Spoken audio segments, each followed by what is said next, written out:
15 ফেব্রুয়ারি অনুষ্ঠিত হতে চলা টি-20 বিশ্বকাপে ভারত-পাকিস্তান ম্যাচ ঘিরে তৈরি হয়েছে বড়সড় বিতর্ক। পাকিস্তানের পক্ষ থেকে শুধুমাত্র ভারতের বিরুদ্ধে ম্যাচ বয়কটের সিদ্ধান্ত নেওয়া হয়েছে। আর এই সিদ্ধান্তকে কেন্দ্র করেই আইসিসি ও পিসিবি মধ্যে শুরু হয়েছে চরম টানাপোড়েন। জানা গিয়েছে, আগামী ৪৮ ঘণ্টার মধ্যে এই ইস্যুতে অত্যন্ত গুরুত্বপূর্ণ আপডেট আসতে পারে। ইতিমধ্যেই পাকিস্তান সরকার তাদের জাতীয় দলকে বিশ্বকাপে অংশগ্রহণের অনুমতি দিয়েছে। তবে 15 ফেব্রুয়ারি ভারতের বিরুদ্ধে ম্যাচে নিষেধাজ্ঞা জারি করেছে ওই দেশের সরকার। এই সিদ্ধান্তকেই আইসিসি এবং বিভিন্ন মহলে নির্বাচিত অংশগ্রহণ বলে আখ্যা দেওয়া হয়েছে। বিশ্বকাপের মতো প্রতিযোগিতার এই রকম মনোভাবের বিরুদ্ধে। সূত্রে জানা গিয়েছে, পিসিবি যে চুক্তিতে স্বাক্ষর করেছে আইসিসির সঙ্গে, সেটি তারা লঙ্ঘন করছে।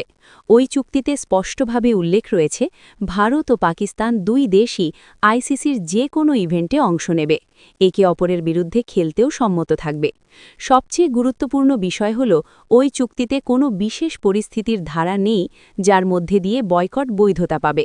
আইসিসির নিয়ম অনুযায়ী কোনো দেশের সরকারের আপত্তি থাকলে তা সমাধানের চেষ্টা করা হবে, কিন্তু সেই আপত্তি ওজোর দেখিয়ে ম্যাচ খেলা থেকে বিরত থাকা যাবে না।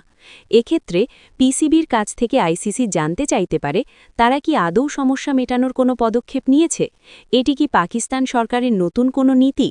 সব ধরনের ম্যাচের ক্ষেত্রেই কি এটি প্রযোজ্য হবে, নাকি শুধুমাত্র ক্রিকেট এবং নির্দিষ্ট ম্যাচের জন্যই এটি প্রযোজ্য? পাকিস্তান সরকারের হস্তক্ষেপের কারণে পিসিবির বিরুদ্ধে শাস্তিমূলক ব্যবস্থা নিতে পারে আইসিসি। ক্রিকেটের ইতিহাসে এমন ঘটনা নজিরবিহীন। এই পরিস্থিতিতে আইসিসি নিজেদের কড়া অবস্থান আরও স্পষ্ট করে দিয়েছে।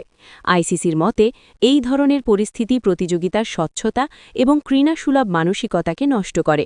ফলে ভারত-পাকিস্তান ম্যাচ বয়কট বিতর্ক শুধু মাঠের বাইরেরই নয়, বিশ্ব ক্রিকেটের নীতিগত কাঠামোকেও বড়সড় পরীক্ষার সামনে ফেলে দিয়েছে।